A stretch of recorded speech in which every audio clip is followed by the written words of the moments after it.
Coming up on We Talk News this week. After 50 years, it's time to finally end the failed war on drugs and be fair to the American people. This might be Earl Blumenauer's last congressional session, but he's letting his fellow congressmen know that cannabis reform in Washington, D.C. has to happen now. Plus, this week, a new Frontier data report has been released on the strength of the legacy market in the nascent adult use industry. Buying legal weed isn't driving this market, it's cost. And Ohio Governor Mike Dewine is going after the Delta 8 market in his state. And Snoop Dogg giving up smoke campaign, well, it costs a CEO his job. All that, plus coast-to-coast cannabis news coverage on We Talk News with Alaina Pinto. Next.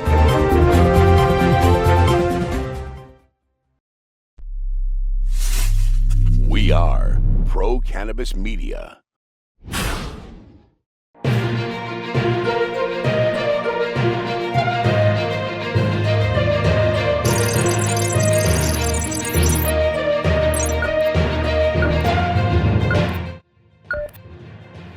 Hi, everyone. Welcome to another edition of We Talk News, Pro-Cannabis Media's weekly production of cannabis news in the U.S. and overseas. I'm Alaina Pinto. We start with some pressure by Congress on the DEA to get this rescheduling movement going. Last week, the FDA released its over 250-page report on why cannabis should be moved off the most restrictive Schedule 1. That's the Controlled Substances Act schedule that places cannabis in a class of drugs with no medicinal benefits.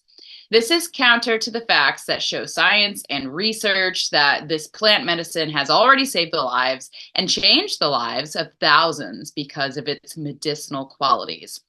Retiring Congressman Earl Blumenauer made an impassioned speech on the floor of the House this week, and one of the champions of the reform is pretty upset with his fellow congresspeople. I am sad and I am angry.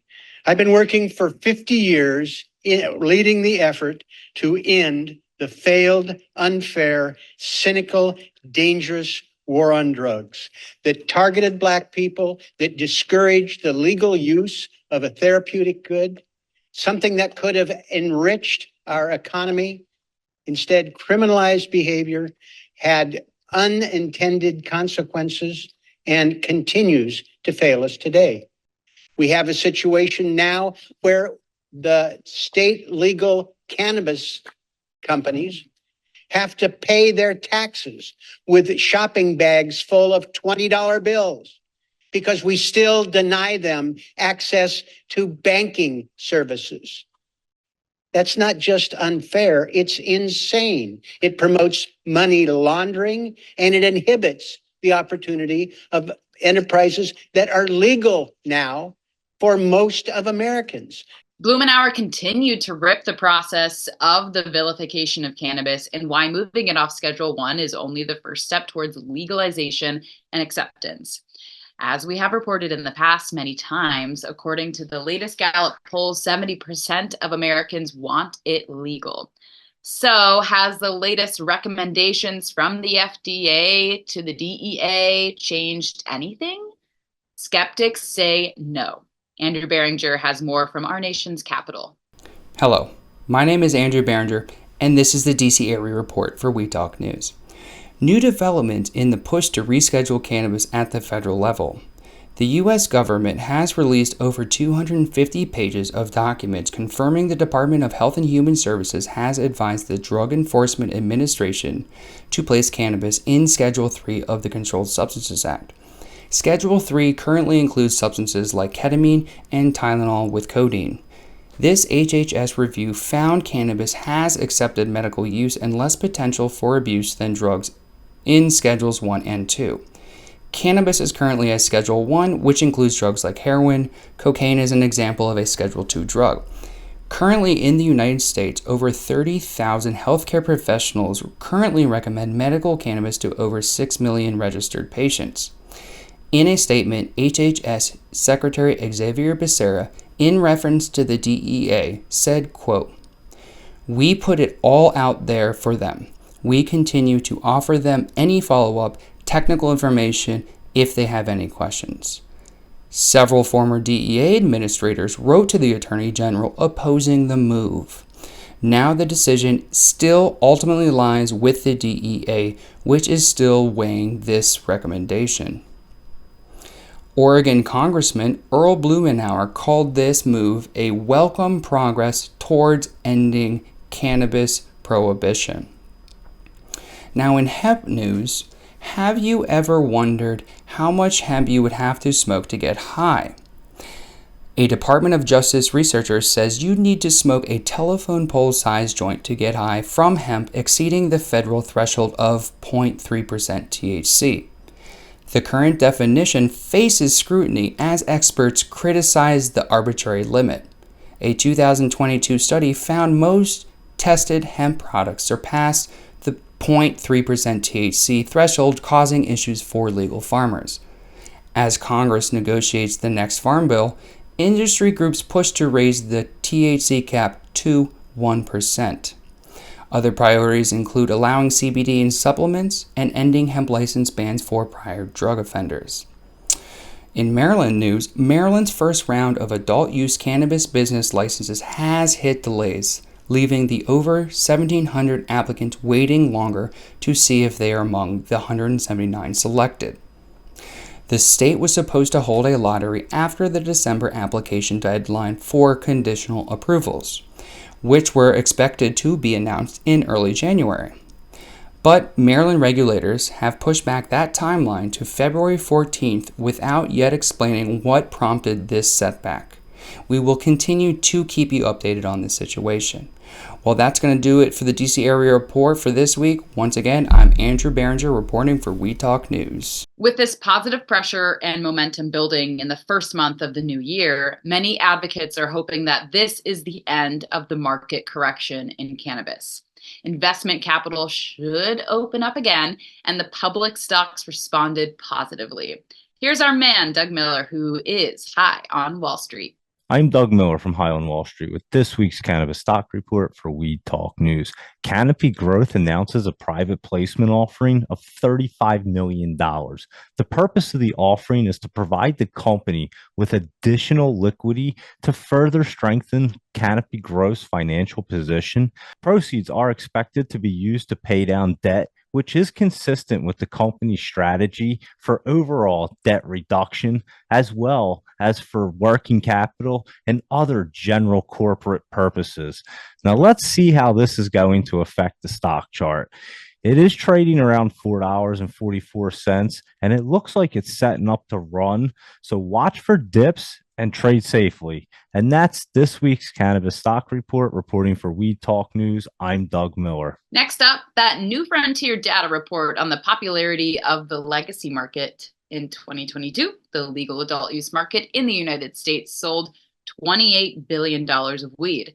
The legacy or illegal market was more than double that at $74 billion. The projection by New Frontier Data is that these illicit sales are expected to exceed legal sales through the year 2030.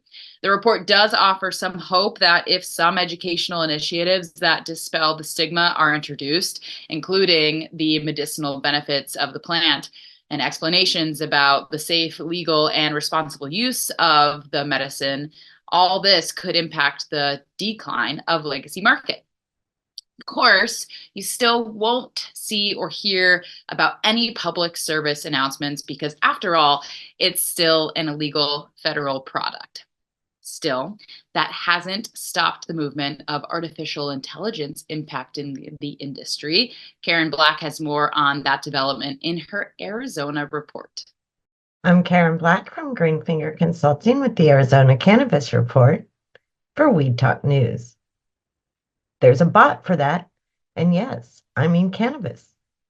AZ Marijuana recently released its AI cannabis strains chatbot, which answers questions like what was the most popular strain in the United States last year, or what cannabinoids are good for insomnia. The interactive tool is both informative and entertaining and can be found, though not very easily, at azmarijuana.com. A new legislative session has begun here in Arizona, and 6 marijuana measures are on the docket, 5 in the House and 1 in the Senate. The proposed legislation covers a broad range of topics, from cannabis advertising restrictions to allocations of cannabis tax revenues to tenants' rights regarding cannabis use. One measure calls for removing licensing responsibility from the health department and replacing the current process with micro-licensing, which nobody seems to be able to define. We'll follow all the bills and keep you apprised as to how they progress, or don't. New year, new CEO. Forefront Ventures Corp has tapped Andrew Tutt to lead the vertically integrated Phoenix-based MSO. Mr. Tutt most recently served as the company's chief investment officer. Former CEO Leo Gottmacher will remain on the board and serve as a consultant. Additionally, the company converted approximately $23 million, or 44%, of its senior secured debt into Class A subordinate voting shares. That's this week's Arizona Cannabis Report. I'm Karen Black from Green Finger Consulting reporting for Weed Talk News. In Ohio this week, Governor Mike Dewine continues to suggest new elements to the law voted in by his state last year.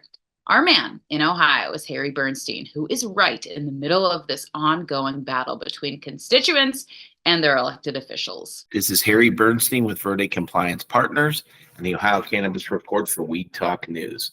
It's been fairly quiet in Ohio as we wait for the legislator to make amendments to the adult use law that Ohio voters passed last November. The law does give the legislatures 9 months to develop rules and regulations to implement the adult use program. Although the legislature is currently out of session, the Speaker of the House has indicated that there is no rush and that they should spend a few months to get it right. The governor, on the other hand, as well as some Ohio senators, would like to speed things up, but indications are that they want to fast track some major changes to the law. These changes could include limits on potency caps, increased tax rates, as well as the elimination of homegrown. Governor DeWine has also put hemp-derived products directly in the sites. At a press conference this week, he called for the legislator to ban hemp-derived products, including Delta and Delta-9. These items are currently unregulated in Ohio, as neither the House nor the Senate have addressed this issue in the 5 years since hemp was legalized by the federal government. On a more positive note, one of our local universities understands the potential opportunities in the cannabis industry for their students. Kent State University has partnered with Green Flower, a cannabis education firm, to develop curriculum that will offer several cannabis-related certificates to their students. That's the Ohio Cannabis Report for this week. I'm Harry Bernstein with Verde Compliance Partners reporting for Weed Talk News. Now that 2023 is history, many states are finalizing their sales figures for the year. As more and more states legalize adult use, there is a ton of money ready to be taxed and distributed. Many states that have new programs are reporting over $1 billion in sales. Did Illinois do that? In his Illinois Cannabis Report this week, Thomas Howard from Cannabis Legalization News says yes, Illinois is part of the billion-dollar sales club. Hey, it's me, Tom, cannabis industry lawyer from Illinois, with a brief report. 2023 is in the books, and Illinois sold $1.6 billion of adult use cannabis. There's 177 dispensaries licensed in the state of Illinois, which breaks down to approximately $9 million per cannabis dispensary. What a nice deal. Did you see that other thing that happened? HHS has now released an unredacted version of the highly redacted one-page letter and 253 pages of science and memos regarding their decision to reschedule, in conjunction with the science people over at the FDA, cannabis from Schedule 1 to Schedule 3 under the Controlled Substances Act. We wait for the DEA to move forward with what will probably be a fairly lengthy rule and public comment, but that's in the future. If you review the whole 252 pages, you'll see that the federal government, for the first time ever, is actually representing that cannabis has medical properties, especially when it comes to PTSD, pain, anxiety, were the three large catch-alls that any person who is using cannabis when it's Schedule 3 may be able to qualify for its medicinal use. But what will that look like? That's something for the future. One other thing of note in that unredacted report. The FDA still has not approved any drugs for cannabis. And that, of course, raises the question, well, after it's rescheduled, how quickly will that happen? Will it be over the counter? I hope it is. Or will it be a novel or a new drug application? I'm not sure how you can have a new drug application for a plant that has existed for tens of thousands of years. We'll find out in 2024. I'm Tom. Don't forget to watch us over at Cannabis Legalization News. We just dropped one on trigger laws. Find out what your state has and tune in on Sundays. As we told you earlier, the legacy market continues to thrive during this eventual transition over to adult use legalization. In Canada, the first G7 nation to legalize the plant, they too are finding that just because weed is legal in that country doesn't mean that everyone is buying it at Canadian-owned dispensaries. Debbie Facey has more in her Canada report. This is Debbie Facey with We Talk News with your Canadian strain. What we have this week is Canada realizing that only 79% of Canadians are actually using legal weed. This is something that they have obviously done a survey for over the last year, and they realize that there are some consumers that are getting their cannabis from elsewhere, or maybe creating their own cannabis, growing the cannabis, or creating their own goods. This is something that the government obviously does find hindering, but from my eyes, I actually think it's a great thing, because that still means that majority of people are purchasing legal weed, and those that are not are finding ways to medicate themselves properly. So by all means, let them. Next, what we have in Canada is the number of tons that has been destroyed since 2023. 600 tons of unused, unsold, returned, or material that the LPs and dispensaries have from the following year has been destroyed. 600 tons of cannabis. And that is something that the law has, or the government, I should say, does find appropriate. But as consumers and as people that are worried about the climate, we do kind of find that concerning. That is something that I will make sure that I keep on top of and let you guys know in the future. This is Debbie Facey with We Talk News with this week's Canadian strain. Peace. In Oregon, oversaturation of licensees, declining prices, and other factors are contributing to a market that is starting to reinvent itself. Marianne Kersagi has more from the state that has been getting killed by Mother Nature this winter. I'm Marianne from Alibi with this week's Oregon Cannabis Report for Weed Talk News. It's a slow news week since most of Western Oregon has been shut down due to blizzards and ice storms. Legislation is being proposed this season to prevent new licenses from being issued until population grows. Currently, there is a temporary moratorium on licenses. This new proposal would tie licensing to population growth and could eventually allow additional licensees to enter the market. The current number of licenses is way too many and is one of the reasons for the low prices and oversaturation in Oregon. Next, local attorney Kevin Jacoby has written about immunity for government agencies. Oregon's cannabis rules are unique in that they provide immunity for employees of the agency. If there is any mistreatment of licensees by agency employees, the remedies are limited. And finally, the annual holiday party for the cannabis industry is being held this Saturday night. Looking forward to socializing with licensees from around the state. Sponsored by the Cannabis Industry Alliance of Oregon, CHOW, this is a great way for the industry to come together with the shared vision for 2024. That's the Oregon Cannabis Report for this week. I'm Marianne with Alibi. There's a story this week from Missouri about a dispensary on the Missouri-Arkansas line that is reaping in sales from out of state. One of the states that borders Missouri is Arkansas. And even though Arkansas has decriminalized cannabis and opened a medical program, more and more adults from the Razorback state are driving 10 minutes over the border into Missouri to make their buys. Brandon Jones is right in the middle of the green rush in his state, and here's this week's Missouri Cannabis Report. Hey everybody, it's Brandon Jones with Big Green Distribution with Missouri Cannabis Report for We Talk News. And yes, it's Red Friday, Chiefs Kingdom. Look out, Buffalo. We're coming. Yep, it's time. Playoffs, we're ready for you. Here we come.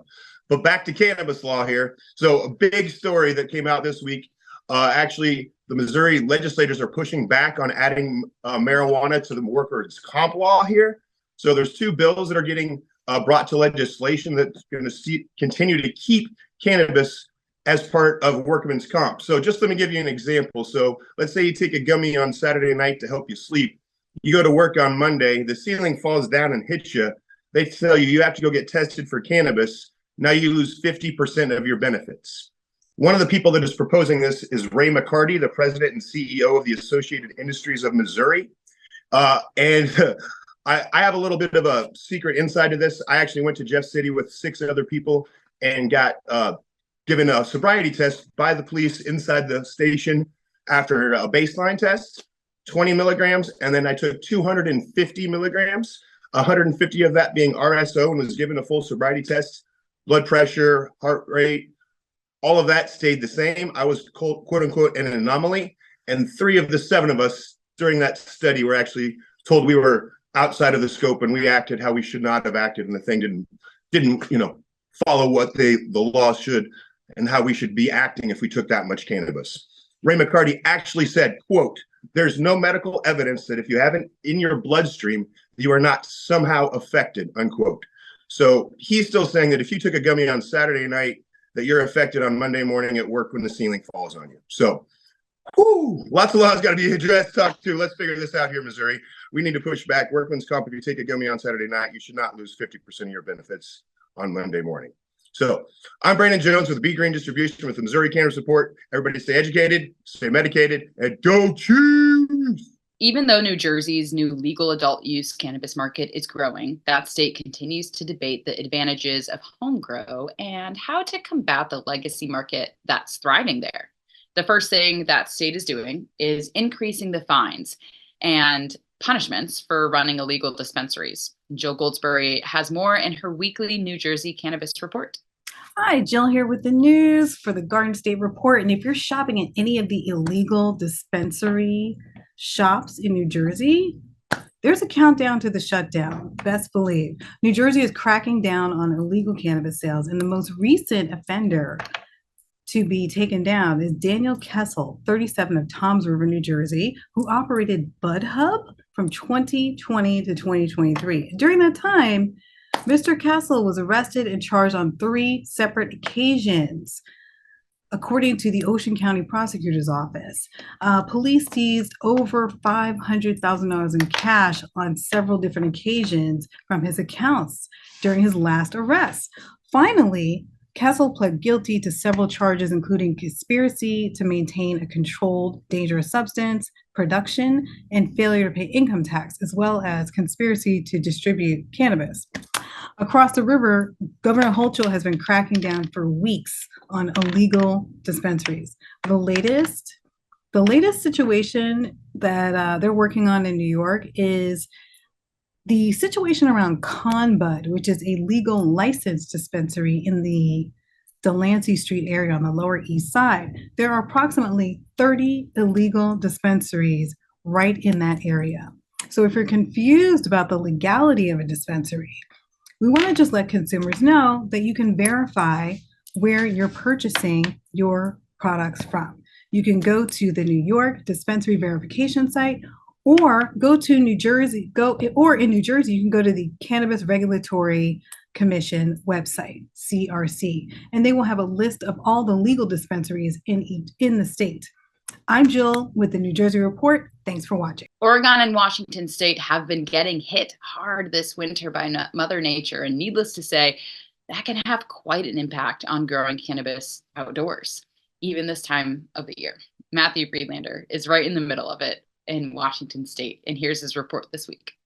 Hello, everyone. Matthew Friedlander coming to you from the owner's office here at Schedule Organics with the Washington State Cannabis Report for Weed Talk News. So we are a couple weeks into our legislative session now, and there's been a lot of activity already around cannabis bills. We've seen testimony in committee on home grow legislation and out-of-state ownership. We had a potency bill introduced again that would limit the THC concentration for certain cannabis products. We've seen these types of bills pop up around the country in a number of states in recent years, something definitely to keep an eye on. We expect there to be hearings soon on a bill to remove the excise tax for patients and a bill that will shift the accreditation for labs from the Department of Ecology to the WSDA. If you are interested and live in Washington and want to interface with your legislators directly, the Cannabis Alliance, Washington's largest and most influential cannabis trade group, will be hosting a lobby days on January 30th. That lobby days is sponsored by yours truly, Skadge Organics. And we will be talking with our legislators and recommending support or opposition to certain bills. A couple more events we've got coming up here in Washington. Northwest Leaf will be hosting their second annual Leaf Bowl sometime in February. We don't have a set date for that yet. And the Washington Sun and Craft Growers, another cannabis trade group here in Washington, will be hosting their Craft Cup in April, right around 420. So keep an eye out for both of those events. But that's what I've got for you this week. My name is Matthew Friedlander with the Washington State Cannabis Report for Weed Talk News. Don't forget to like, share, and subscribe. We Talk News is sponsored by the Union Square Travel Agency, a new travel agency in New York City. This Union Square Travel Agency specializes in journeys of a different kind. They sell cannabis. Visit them at 13th and Broadway in New York City or log on to unionsquaretravelagency.com. Cannabis can impair concentration and coordination.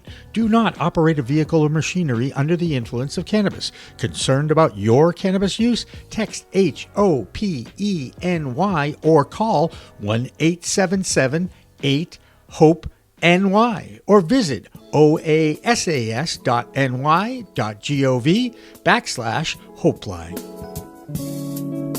Last but certainly not least is New York. And while more and more licenses are being awarded again, there are plenty of other issues that have slowed the opening of a market that some think will rival California as the #1 market in the US. Well, now their governor, Kathy Hochul, wants to eliminate capping THC percentages in the crop. Christopher Smith is with Jenny Loves, a vegan and kosher produced edible line of licensed products that is found in 20 dispensaries around the state. And he has industry reaction to what advocates are saying is a great development. Thanks, Alaina. This is Christopher Smith reporting from beautiful Hudson Valley in New York, and I'm bringing you the New York Cannabis Report.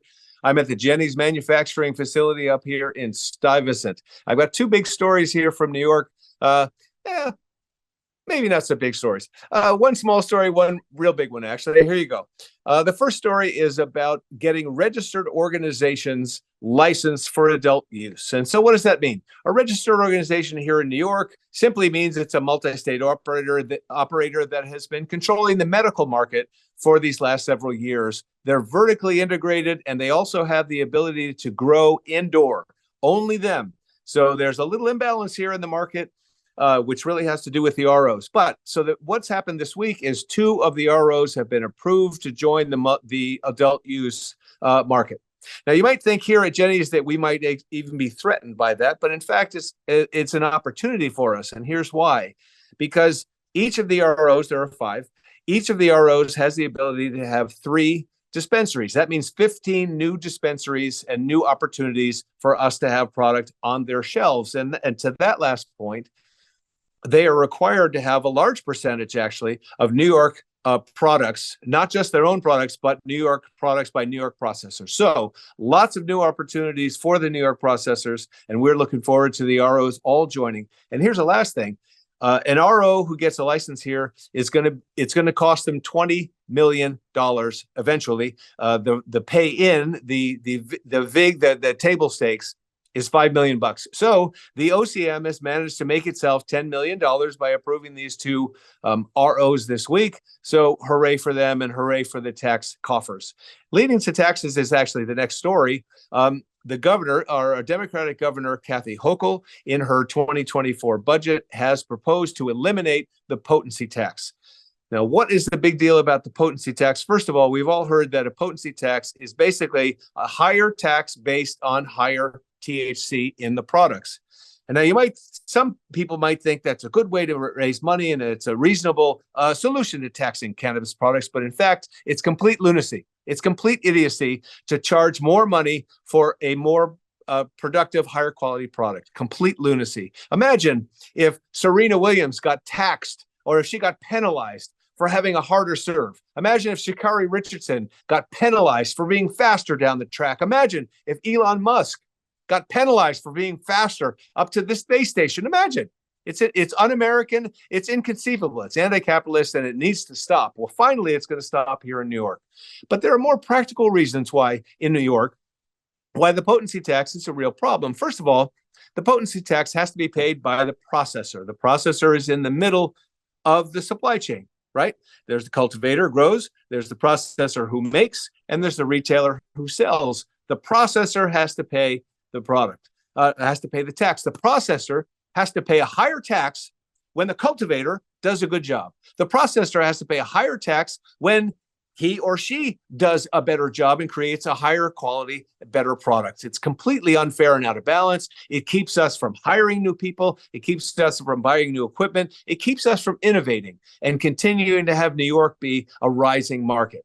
But furthermore, it creates higher taxes for the consumer, right? So when we have to add more taxes and add more costs to our products, then we have to charge more at the cash register. The consumer here in New York has very simple choices to make. There are only 40 dispensaries that are open now. Only 40 in a state of 20 million plus 65 million tourists, a million commuters. There are only 40 stores open, legal stores. There are 8,000 illegal stores. Now, take it from me. If you have an opportunity to buy one product at half price or one product at full price, where are you going to go? Of course, you're going to go half price all day long. And plus, there are 8,000 opportunities to pay half price. So the legislators, by being so greedy in this potency tax scheme, have actually killed their own business. They've actually put the cannabis industry in New York into something of a death spiral.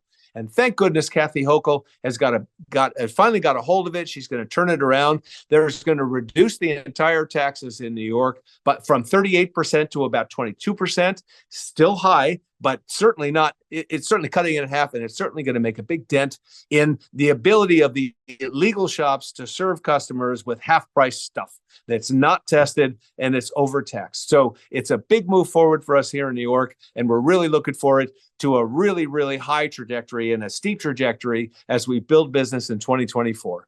I'm Christopher Smith, reporting from New York from the Jennings manufacturing facility, and I'll throw it back to you. And finally tonight, Snoop Dogg. You might remember that over a month ago, Snoop sent out a message on social media that he was giving up smoking. Now, he never said what smoke he was giving up. The idea to bring Snoop Dogg on as a pitchman for this smokeless fire pit was key to the success of this promotion. Unfortunately, it bombed. Even more unfortunate is the fact that John Maris, their CEO, was fired because of the return on the campaign investment. CEOs, like coaches, are the first to go when things go wrong in business or in sports. So maybe Snoop Dogg will hire him now that he is out of work. Perhaps. Only in the cannabis world. That's this week's Weed Talk News. I'm Alaina Pinto. Remember, it's a whole new world of weed out there. Use it responsibly.